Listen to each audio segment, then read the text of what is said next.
Easterlies patuloy pa rin na iiral sa silangang bahagi ng bansa na magdudulot pa rin ng mga isolated light and some moderate showers lalo na sa silangang bahagi ng bansa. Pero nalalabi nito, mapapanatili ang fair weather pero humid at maalinsangan lalo na sa kalurang bahagi ng bansa. At posibleng shallow circulation na namamataan ngayon dito sa may southern ng Guam at minor solar flare naganap na naman kaninang madaling araw. At inaasahan ang geomagnetic field ayon sa ating forecast ay magaganap muli mula bukas o sa susunod na araw.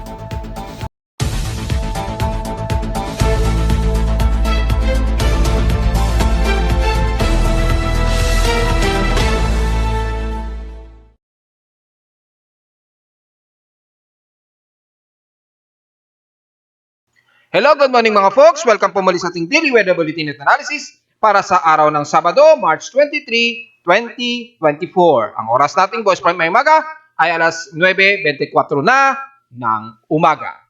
Dahil kumalma na ulit, dahil diffuse lang naman ang naranasan natin na northeasterlies sa maiksim na Luzon, ngayon ay easterlies na ngayon ang namumutawi sa halos buong bansa uli. Kaya magpapatuloy ang mga ilang water vapor, lalo na sa hilagang silangan pa rin ng Lower Luzon, kaya asahan ang mga ilang kalat-kalat ng mga pag-ulan pa rin kahit na ito'y may mga ilang light and some moderate showers. Pero ayon sa ating Doppler satellite imagery o Doppler imagery mula sa Data PD Pag-asa, makikita natin na medyo nagkakaroon ng mga ilang moderate at ilang cluster lamang ng mga heavy rain showers na approximate umaabot ng mga 20 mm to 35 mm ang approximate na rainfall. At makikita natin dito yung almost real time na mga water vapor, typically mga sa bahagi ng silangang bahagi ng Luzon area hanggang ilang areas ng Southern Luzon. Sa ating current conditions, overcast po, gloomy, klaro at few clouds ang umiira dito sa amin sa Caloocan. So inaasahan si iba't ibang panig ng Metro Manila at bahagi ng Northern Luzon. At sa ating 3-day forecast and storm prediction ay makikitang overcast ang ipinapakita dito, pero may mga posible pa rin isolated rain showers na nasa 30% chance of rain daw. Ayon sa aking forecast and storm prediction sa PIMO weather page. Samantala sa ating lowest temperature na natala na kay weather station sa Caloocan City, dito sa West Grace Park ay nakapagtala kami ng lowest of 24.2 degrees Celsius kaninang madaling araw at 5:13 AM. Kahapon nakapagtala kami ng medyo comfortable na alinsangan na nasa 31.6 degrees Celsius. Kahapon ito na tanghaling tapat at 12:11 PM. Nangangulugan lamang na mababa ang aming heat index sa Caloocan na nasa 37.5 degrees Celsius lamang ang pinaka-highest heat index namin sa Caloocan. Samantala, kung itatabi naman natin sa mga weather station si Pag-asa, mula kahapon ay isa ang merong mataas sa kanila na nasa danger level at balik ito sa Cotabato City, dyan sa Maguindanao na stationary na nasa 42 degrees Celsius. Ang pinakamataas na temperatura sa kanila bilang init pandama. Pero sa ating PH6 Glimpse and past 24 hours rather, nangunguna ang Zamboanga Peninsula sa may pinakamaalinsangang temperatura na nasa 36 degrees Celsius in past 24 hours.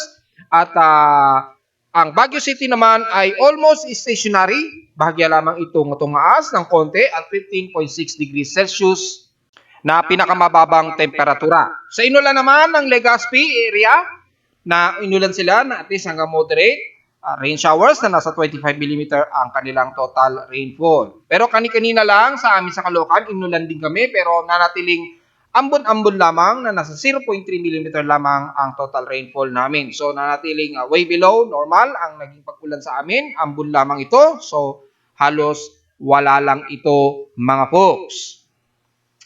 Sa ating outside humidity, may 70% po tayo. So halos moderate po ang ating outside humidity na medyo may water saturation sa ating paligid. At bumababa ito ng 5% since last hour. Mataas pa rin ang ating isobars sa barometric pressure na nasa 1,015 hectopascals and steady ito since last hour. Samantala, sa ating space weather, ngayon balik normal na po ang X-ray flux natin according dito. Pero kaninang madaling araw, nakapagtala ito ng mataas-taas na moderate, minor to almost moderate na geomagnetic, hindi naman geomagnetic field, solar flare na umabot sa M4.2. Nagsimula ito na detect ng 4:18 AM at nag-maximize ito kaninang 4:32 AM at nagtapos ito bilang M2.2 kaninang 4:45 AM oras yan eksakto sa Pilipinas. At kung makikita natin ay mukhang tumataas na naman at nagkakaroon na naman tayo ng ghost X-ray flux. Ayan. So, ang oras natin sa kasalukuyan ay nasa almost R3. So, mukhang meron tayong kasalukuyan na arrival of solar radiation. Ayan, nasa X category po mga folks. So, may strong radio blackout possibilities po tayo mga folks ha. So, take note yan. At dahil sa pagtaas ng X flare class, inaasahan po ang mga may mataas na interruption ng ating radio isotopes at sa ating mga telecommunication systems including GPS at radio transmission.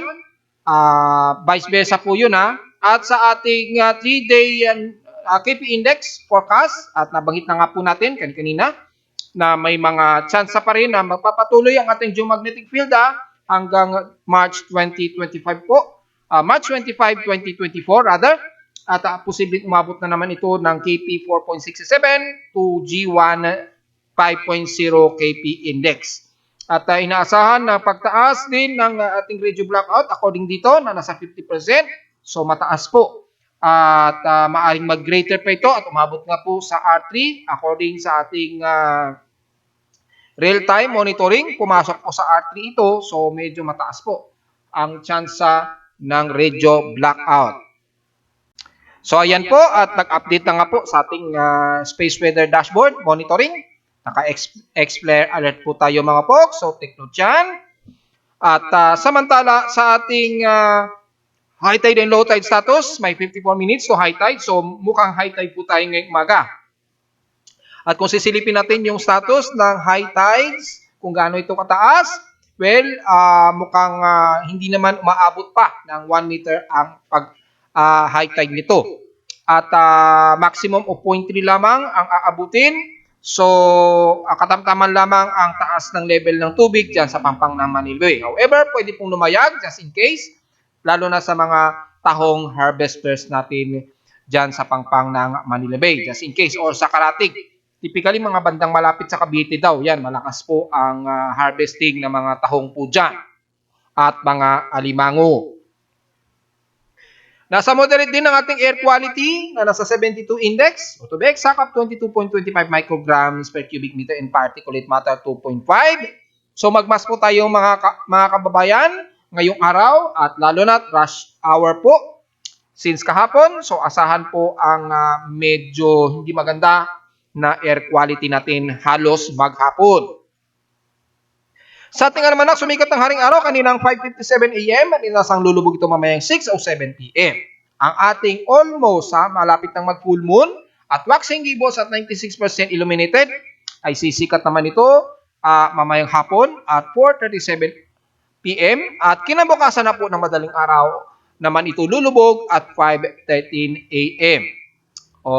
Reminder ko lamang po ang ating next penumbral lunar eclipse, pero hindi naman ito makikita sa Pilipinas. Sa mga Pinoy natin dyan sa Amerika, ay makikitaan po ito. So, kung may mga astrophotographers tayo, ay may mga 2 days na lamang po. Ang oras dito sa Pilipinas niyan ay 3:12 PM po ng hapon. So, sa inyo dyan, malamang ay madaling araw po.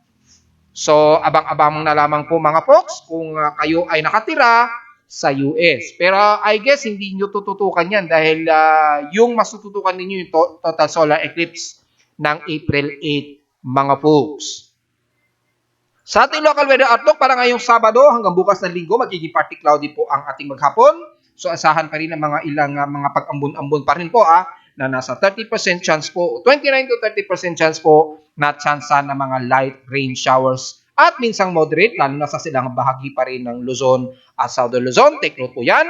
At bukas sa linggo, magiging partly cloudy din daw ang ating maghapon, pero 3% lang daw ang tsansa ng mga pag-ulan. Highest and lowest temperature expected in 2 days, maglalaro from 34 to 37 degrees Celsius. Mukhang mainit po ang mararanasan natin bukas ng Sunday. Grabe init yung forecast niya, aabot ng 37 degrees Celsius daw. So take look yan mga folks Pero forecast pa lamang yan, so tingnan natin kung aabot ng ganyang kataas. Napakainit po nito mga folks, just in case. Bukas po yun na linggo, pero ngayong araw, maximum of 34 degrees Celsius lamang. The lowest temperature expected ay 25 degrees Celsius. So dako muna tayo sa ating ginagamit na satellite imagery mula sa real-time na himawari at makikita natin ang medyo manipis lamang na kaulapan na ito at wala tayong nakikitaan pa rin na tsansa na mga heavy rain potential base sa ating heavy rain satellite imagery ay maninipis lamang na kaulapan. So typically mga light rain showers lamang ang mas madalas na mararanasan natin sa bitiwang bahagi ng bansa. Pero siyempre mangunguna dyan ang silangang bahagi ng Northern Luzon hanggang Southern Luzon at ilang portions ng Northern at Eastern Visayas area. Kaya medyo mas makakapal po ang mga kulapan dyan. At mula sa Ilocos Norte hanggang ilang areas ng Cagayan Valley, magiging katamtaman po at medyo gloomy po na may matinding sikat ng araw ang iiral ngayong maghapon halos. Pababa na yan, kabilang na ang bandang Isabela. At siyempre, alam na natin sa kalurang bahagi ng Luzon, wala na po tayong komento dyan ay patuloy pa rin po ang drier, humid, at napaka-dry spell po o dry swell po ang naranasan pa rin natin dyan mula Ilocos Norte, La Union, kasama ng bahagi ng Baguio, Pangasinan, at Zambales at areas ng Central Luzon area na magiging mas tuyo pa rin. Mararanasan nila dyan, so huwag masyadong magbilad sa tinding sikat ng araw. However, may maliit na portion na may chance daw na pag-ulan dyan ayon sa forecast na nasa 16% chance of rain. Typically, light rain showers lamang yan o halos pag-ambon. So, halos baliwala po. At kung titingnan naman natin mula sa Central Luzon, pababa ng Metro Manila, magiging partly cloudy ang iiral sa atin. Magkaroon man ng mga pag-ambon, typically sandalian lamang yan. Kasama na ang buong bahagi ng Quezon Province, mula Kasiguran, Aurora, pababa na po ng Baler, Polillo Islands, hanggang dyan sa bahagi nga po ng Camarines Norte, parting Bicol Region. And the rest ng Bicol Region, magiging maulap din po, pero maninipis lamang ito. So magkaroon man ng mga isolated rain showers, typically mga light rain showers lamang at mga ilang sandaliang moderate rain showers mula Iriga, Sorsogon, kasama na ang Catanduanes. Pero sa bahagi ng Mimaropa, magiging maaraw po, humid at halos fair weather pa rin ang iiral. Pababa na yan ng bandang west portions ng Visayas, mga isla nito Mora Marinduque, Romblon. Pababa na po yan ng Negros Region hanggang central ng Visayas. Magiging fair weather po tayo, humid at maaraw na may maalinsangan ng panahon. Sa ating Himawari 8 ay halos wala naman tayo nakita na makakapal na kaulapan. So asahan po ang maalinsangan ang halos buong maghapon natin dyan sa kalurang bahagi ng Mimaropa at west portions ng Visayas. Kabilang na ang Central Visayas. Sa may Eastern Visayas lamang, medyo magiging partly cloudy pero mangunguna pa rin ang matinding sikat ng araw dyan. Halos fair weather din ang iiral natin maghapon dyan. So wag masyadong magbilad sa tinding sikat ng araw. Kukunti lang mga kaulapan na makikita natin. So magkaroon man ng mga isolated pero light rain showers lamang ang mas madalas na mararanasan. Ganon din sa bahagi ng Mindanao, magiging very fair weather po ang halos buong maghapon natin ng araw, lalo na sa kanluran na magiging mas maalinsangan ang temperatura ng buong Zamboanga Peninsula, BARMM, Sorsogon at the most areas ng Davao Region. Mula dyan sa may bandang Davao Oriental at Davao del Sur, damay na po, at central ng Mindanao, dyan sa may Bukidnon at Northern Mindanao. Magiging mas maaraw po at mas maalinsangan ang temperatura nyo dyan. So magdala po ng pananggalang sa tinding sikat ng araw. Dahil maliit lamang ang tsansa ng mga pag-ulan, pumasok man, mga light rain showers lamang ang mas madalas. Sa may Surigao del Norte hanggang Surigao del Sur po at the rest ng Compostela Valley ay magiging fair weather lang din po tayo, partly cloudy, kaya asahan din ang humid, mataas ang heat index at maalinsangan din ang maghapon. Dahil yung ating binamatayan na mayroong cluster po di sa may bandang south of Guam na may posible po o may maliit na tsansang tawagin pa rin itong isang shallow invest low pressure area. Dahil kung sisilipin natin yung water vapor surfaces, ay makikita natin na nagkakaroon ng upward low convection, pero napakalawa kasi niya. So hindi o uncertain po na ito ay magtutuloy-tuloy sa kanyang sirkulasyon. At dahil medyo kunokontra kasi yung high pressure area sa may bahaging hilagay nito, bandang Guam, napipigil sa kanya for development. So titingnan natin kung kakayanan niya yan. Dahil naglalaro po sa 1,012 to 1,015 hectopascal po. Hectopascals ang taas ng atmospheric pressure sa bahagi na ito na kukontra sa kanyang sirkulasyon dito. So tingnan natin kung magtuloy-tuloy yan dahil ayon sa ating mga forecastings kahapon ay makalapit man yan, malapit sa may bandang border ng ating PAR ay madidissolve din daw kaagad. However, titingnan natin kung magtutuloy-tuloy po yan dahil nagkakaroon na siya ng Coriolis circulation dito. Kaya oobserbahan natin yan mga folks. Kung pagbabase naman natin ang tropical cyclone assessment monitoring natin sa PIMO weather page, makikita natin na nasa at least 30% yung development anomaly niya. Pero pinapakitang sa susunod na 24 oras ay medyo hihina din daw ito at madidissolve. Pero sa kanyang anomaly, mukhang mataas siya at 40 to 50% pa rin. Pero nung kahapon ay nasa halos 50% yan. So medyo bumaba siya ngayong araw na nasa 40% at maaaring bumaba ito ng 30%. So tingnan na lamang natin dahil nagkakaroon pa siya ng shallow circulation kasi. At makikita natin sa susunod na 24 oras ay mukhang hihina din. So maliit pa rin sa ngayon ang tsansa na magiging isang ganap na bagyo ito mga folks. At maging sa mga computer models natin at sa mga global spectral model na ating ginagamit ay magkakaroon man lang siya ng circulation dito pero habang papalapit dito sa may bandang border ng ating PAR, dito sa may bandang Southern Mindanao ay madidissolve din daw mga folks. Well, dahil nga po sa ating high pressure area sa itaas nito, napipigil po sa further development ng shallow circulation na kasalukuyang medyo nabubuo dito. So, yun po ang magiging scenario in mga folks.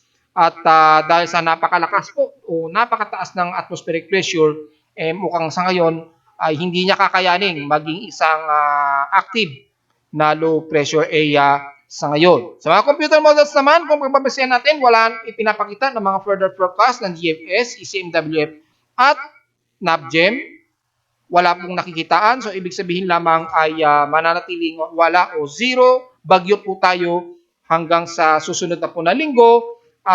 Linggo po ng Holy Week na po yun mga folks. So, at inaasahan natin na mas tataas po mga temperatura natin dyan sa pagpasok po ng Holy Week. So, abang-abang na lamang mga folks kung sakaling magkaroon ng biglaang changes, lalo na sa development ng ating binabantay na shallow low pressure area sa south of Guam. Sa ulat lindol naman, so far ay since kaninang madaling araw, 12 AM, ay wala pa naman tayong naitala sa Pilipinas na magnitude 4.0 pataas. So, nanatiling normal pa rin tayo at medyo kokonti pa lamang ang lista ng mga total earthquakes natin. Mula kaninang 12 AM po yan ng madaling araw ha mga folks. Pero patuloy pa rin ang medyo mayanig at magalaw na tectonic plates natin sa may Surigao del Sur. So ingat na lamang sa ating mga kababayan dyan. At sa ibang panig naman ng mundo, nagkaroon po ng magnitude 5.6. Teka, i-recall lang natin mga folks ha. Hindi pa natin na-update sa ating Pero naka-record dyan, ayan, magnitude 6.4 sa Java City, Indonesia, since kahapon po yan. At naganap yan ng oras natin sa Pilipinas, 4:52 PM po mga folks. Na-detect yan ng aking seismometer, ayan po, pero hindi siya nag-alarm dahil medyo alanganin yung travel nung primary and secondary wave niya. Dahil bago yan dumating sa Pilipinas, makakapal na kalupaan po ang dadaanan niya. So medyo na hindi masyado nag-penetrate pag tagos niya dito sa may bandang Sabah, Indonesia, yung secondary wave. So mahina na lamang na secondary wave ang umabot sa Pilipinas, kaya hindi nag-trigger ang aking seismometer. Pero mataas yung kanyang amplitude recordings since kahapon. So maituturing pa rin malakas na klase ng lindol ito. At napapansin natin na naging cluster na po ang mga pagyanig dito sa may west ng Bawin o southwest ng Bawin, Java, Indonesia.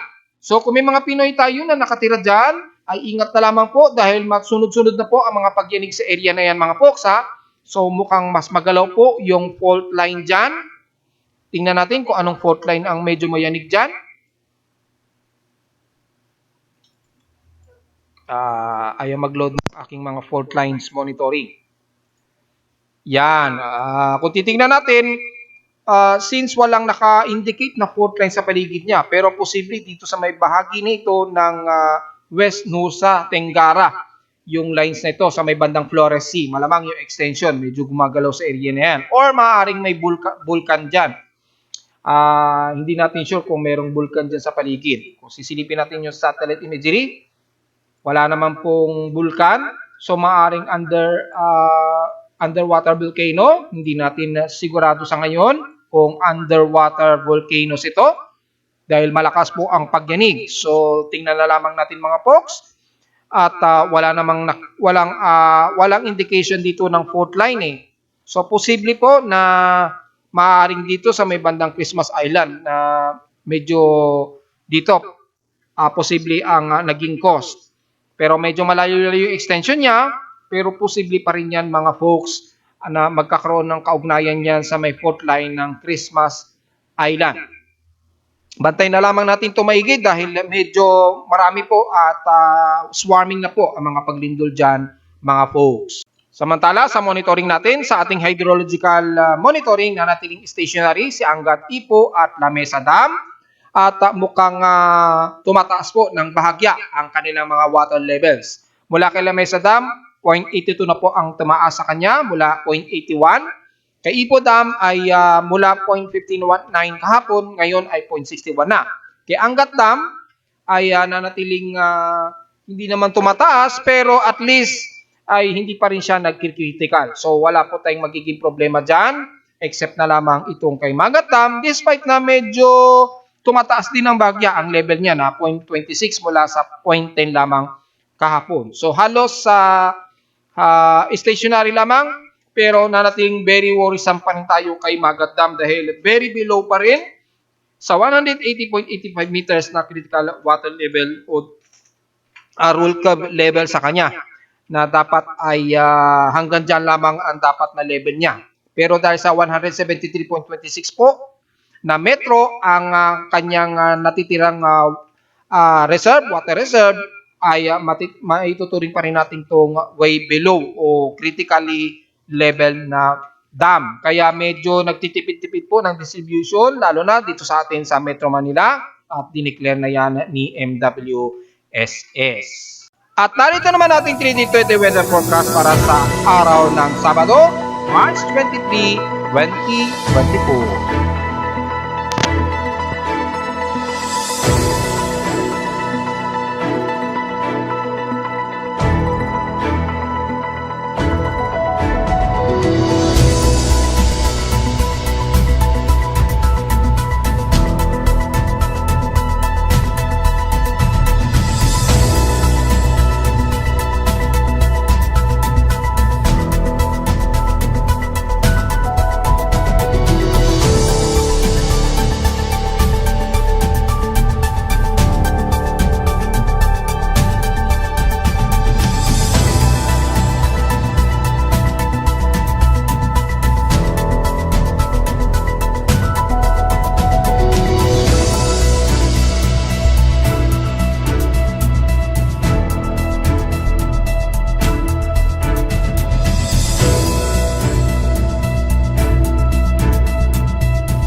At hanggang dito na lang po ating Daily Weather Bulletin at Analysis para sa araw ng Sabado, March 23, 2024. Huwag po kalimutan na mag-like, share, subscribe po sa ating YouTube channel at visit lamang anytime sa ating website na www.pimaweather.com para sa may mga detalye na gusto nyo malaman na hindi natin na-report ngayong umaga dahil sobrang dynamic at very real time po kasi kaya minsan ay nami-miss natin kung kailan tayo natapos saka na nagkaroon ng panibagong event gaya na lamang ng space weather status natin na biglaan na lamang nagkaroon ng solar X-flare alert. So tingnan na lamang ninyo dyan, makiklik nyo naman dyan kaagad kapag gusto nyo direktang malaman kaagad ang statuses mula sa aking website ng dashboard. Lalo na sa weather stations ko sa Caloocan para malaman ang pinaka-real-time weather informations at sa mga data feeds mula sa iba't ibang weather agencies. Maraming salamat po mga folks at magandang araw po sa ating lahat.